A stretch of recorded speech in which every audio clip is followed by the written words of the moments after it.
Hello traders, कैसे हैं आप सब। Welcome back to my channel. तो देखिए, आज का जो टॉपिक होने वाला है काफ़ी इंटरेस्टिंग होने वाला है, क्योंकि देखिए जो हमारे न्यू ट्रेडर्स होते हैं उनका हमेशा अक्सर यही क्वेश्चन होता है कि मैम हम मार्केट में तो आ गए हैं, शेयर मार्केट में हम उतर गए हैं, लेकिन हमें ये नहीं आइडिया है कि हमें आखिर प्रॉफिट किस लेवल तक लेना है और लॉस किस लेवल तक लेना है। क्योंकि देखिए मार्केट में प्रॉफिट और लॉस दोनों चीज़ें ही होती हैं, बट ये आपके ऊपर डिपेंड करता है आप उस लॉस के साथ में डबल प्रॉफिट कैसे बनाएं। ठीक है, तो आज हम उसी के ऊपर ये वीडियो बना रहे हैं। ठीक है, तो इसका जो हमारा टॉपिक है रिस्क मैनेजमेंट, मतलब हम कितना रिस्क लेकर के क्या हम मार्केट के अंदर करें ताकि हमारा रिस्क एक लेवल तक प्रॉफिट में कन्वर्ट हो जाए। ठीक है, ये एक ट्रेडर के लिए बहुत ही इंपॉर्टेंट वीडियो होने वाली है, तो प्लीज़ आप जो भी हमारे न्यू ट्रेडर्स हैं इस वीडियो को ज़रूर से ज़रूर देखें और ज़्यादा से ज़्यादा शेयर करें। देखिए, मैं एक नॉर्मल सी वैल्यू लेके चल रही हूँ, बाकी वो आपके ऊपर डिपेंड होता है आप कितनी अमाउंट के साथ में मार्केट में उतरे हैं, कितना आप इंट्राडे में या फिर किस तरीके से आप अमाउंट डिमेट अकाउंट में अपना पेमेंट कर रहे हैं, वो आपके ऊपर डिपेंड है सारा। ठीक है, तो एक छोटा सा मैं नॉर्मल वैल्यू लेकर के चल रही हूँ।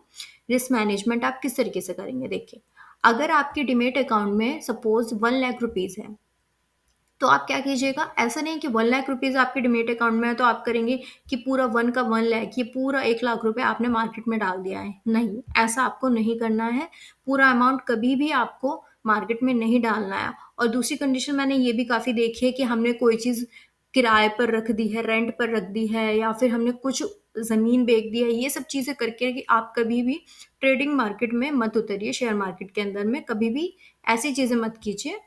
जब भी आपको ट्रेडिंग करनी है तो कंप्लीट अमाउंट कभी भी मार्केट में मत डालिए। अगर डालना है तो उसके ऊपर एक और वीडियो में मैं आपको बताऊँगी, जिस तरीके से आपको अगर लॉस भी होगा तो भी आपका लॉस एक वैल्यू में रहेगा और आपको कुछ दिनों बाद वो प्रॉफिट में नज़र आएगा। तो उसके लिए तो हाल ही में कोई वीडियो आएगी, उसमें आपको क्लियर हो जाएगा। बाकी आज बात करते हैं हम रिस्क मैनेजमेंट के ऊपर। रिस्क मैनेजमेंट में क्या होता है, अगर आपके अमाउंट में डीमैट अकाउंट है आपका, सबसे पहले आप अपना डीमैट अकाउंट ही खोलते हैं। डीमैट अकाउंट है आपके पास, उसमें सपोज़ 1 लाख रुपए हैं आपके। तो आपने क्या करना है कि इंट्राडे मार्केट में अगर आप इन्वेस्टमेंट करते हैं, तो उसमें आपको 70,000 ही अमाउंट लगाना है। 70,000 हज़ार ही अमाउंट आपको लगा करके चलना है, पूरा अमाउंट नहीं लगाना। ठीक है?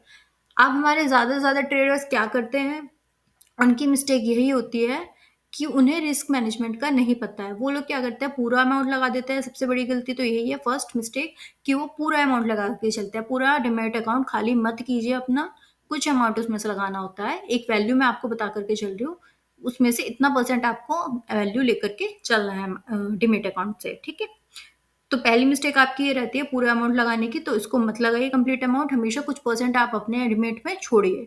Account is a different thing, कि मैं यहाँ पर डिमेट अकाउंट की बात कर रही हूँ। तो डिमेट अकाउंट में आपको पूरा अमाउंट नहीं लगाना है, कुछ अमाउंट लगाना है। ठीक है? सेकंड थिंग, आपने अमाउंट तो चलो ठीक है लगा दिया, ठीक अमाउंट लगाया, पूरा अमाउंट नहीं लिया इंट्राडे में। अब आपने क्या किया, आपने ये नहीं देखा कि आपको रिस्क कितना लेकर के चलना है, मतलब आपको प्रॉफिट कितना परसेंट लेना है और लॉस कितना परसेंट लेना है। आपने क्या किया हुआ है, 2%, 2/2 का आपने सिंपल लगा रखा है कि अगर मुझे प्रॉफिट होगा, एक नॉर्मल सी वैल्यू में बता रही हूँ कि मैं 20 रुपए का प्रॉफिट लूंगी, अगर मुझे लॉस होगा तो भी मैं 20 रुपए का लॉस लूंगी। तो उससे क्या होगा, उससे आपका कोई भी मैनेजमेंट नहीं रहेगी, उससे आपको ना प्रॉफिट होगा ना लॉस होगा, बल्कि कुछ दिनों बाद जिस तरीके से आप करेंगे इस ये वाली तरीका 2:2 का, तो इसमें क्या होगा, आपका लॉस ही ज़्यादा होगा। तो ये मिस्टेक आपको नहीं करनी है। हमेशा आपको जो प्रॉफिट करना है वो लॉस से डबल करना है, एट लीस्ट डबल करना है। अगर आप उससे कहीं गुना कर सकते हैं तो वो तो बहुत बढ़िया है, बट अगर आप उसका 2% भी कर रहे हैं तो वो तो बहुत अच्छी बात है। यही इसका फंडा होता है। रिस्क मैनेजमेंट में आपको क्या करना है, 1:2 लेकर के चलना है। देखिए, 1:2 आपको लेकर के चलना है। 1:3 अगर आप लेकर के चल रहा है तो बहुत ही अच्छी बात है ट्रेडर, आपके लिए बहुत बढ़िया बात है ये वाली। लेकिन अगर आप 1:2 भी लेके चलेंगे तो भी आपको काफ़ी प्रॉफिट होगा इसमें आने वाले दिनों में। ठीक है? देखिए, प्रॉफिट रेशियो आपका 2 से 3% रहना चाहिए। और जो लॉस रेशियो है, अगर लॉस होता है, देखिए लॉस तो आपको होगा ही मार्केट में, ऐसा नहीं कि रोज़ ही आपको प्रॉफिट होगा, आपको कभी-कभी लॉस भी होगा, बट आपका लॉस कवर कैसे होगा? आप प्रॉफिट अगर डबल करके चलेंगे तो लॉस का कोई इफ़ेक्ट नहीं पड़ेगा आपके जो पूरा डिमेट है, उसपे कोई भी इफ़ेक्ट नहीं पड़ेगा, क्योंकि आपने प्रॉफिट ही स्टार्टिंग से डबल करके चले हैं। ठीक है?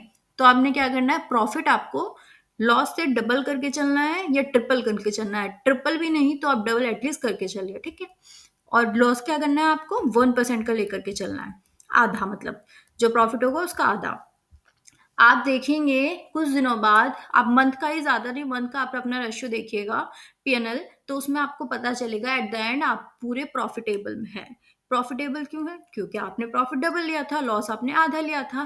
प्रॉफिट आपने लिया सपोज़ ₹100 का और लॉस आपने ₹50 का, तो ₹50 तो आप अभी भी प्रॉफिट में हैं। तो यही मैं आपको रिस्क मैनेजमेंट में बता रही हूँ कि इस तरीके से आप क्या कीजिए, अपने अमाउंट को इस तरीके से आप बना कर के चलिए। एक स्ट्रैटेजी होती है ये रिस्क मैनेजमेंट। इसके ऊपर आपको काफ़ी सारे टॉपिक्स मिलेंगे, वो भी आप देखिएगा। आप इसको खुद भी गूगल करके समझ सकते हैं कि रिस्क मैनेजमेंट क्या होता है। ट्रेडिंग में इंट्राडे ट्रेडिंग जो होती है हमारी, उसमें इसका क्या बेनिफिट होता है, क्या इसका रेशियो है, क्या-क्या चीज़ें हैं। रेशियो हालाँकि मैंने आपको बता दिया इस वीडियो में, 1:2 का रहता है इसका। 1:2 लेकर के आप चलिए एटलीस्ट। 1% आपको लॉस लेना है, 2% आपको प्रॉफिट लेना है एटलीस्ट। 2% से ज़्यादा लेंगे तो वो तो वेल एंड गुड है, बट 2% एटलीस्ट लेके चलिए।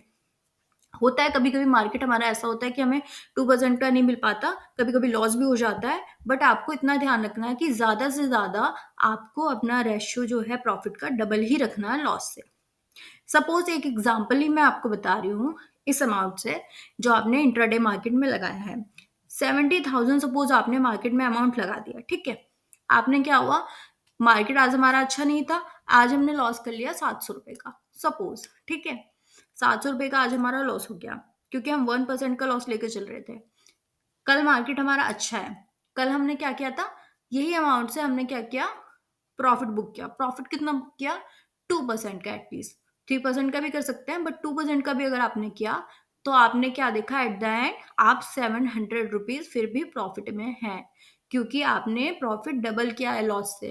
तो आपको बस यही चीज़ें ध्यान रखनी है कि प्रॉफिट और लॉस का क्या रेशियो रहता है, और अपने डीमैट अकाउंट में आप कितना पैसा बचा कर के चल रहे हैं। क्योंकि देखिए, कभी-कभी मार्केट इतना बेकार होता है कि आप बिना किसी तैयारी के आप पूरा अमाउंट उसमें लगा तो देते हैं, बट वो लॉस हो जाता है और आपका पूरा डीमैट खाली हो जाता है। तो ये गलती मत कीजिए, आप अपने डीमैट में इतना अमाउंट छोड़ के रखिए, ताकि अगर आपको लॉस भी हो तो आप उस डीमैट से वो अपना लॉस कवर कर सकें। 2 ही चीज़ें आपको ध्यान रखनी है। पहली चीज़, डीमैट अकाउंट पूरा कभी खाली मत कीजिए। आपको डीमैट अकाउंट से पैसा अगर पूरा लगाना भी है, तो उसके लिए एक और वीडियो आएगी, उसमें आपको मैं क्लियर करूँगी कि आपको किस तरीके से पूरा अमाउंट लगा के चलना है। सेकंड थिंग आपको याद रखनी है, जो आपका प्रॉफिट है और लॉस का रेशियो रहेगा 1:2 रहेगा, या फिर अगर और भी अच्छी बात है अगर आप 1:3 करके चलें। बट आपको 1:2 करके चलना है और एट द एंड आप बिल्कुल प्रॉफिटेबल रहेंगे। इस वीडियो को ज़्यादा से ज़्यादा शेयर कीजिए, लाइक कीजिए और कमेंट कीजिए। बाकी आपकी कोई भी क्वेरी हो तो प्लीज़ आप मुझसे पूछिए, मैं आपको वो चीज़ क्लियर करूँगी। बट आप आज से ही ट्राई कीजिए, 1 मंथ एटलीस्ट आप इस रेशियो के अकॉर्डिंग, मेरी जिस वीडियो के अकॉर्डिंग वर्क कीजिए, आपको प्रॉफिट होगा ही होगा।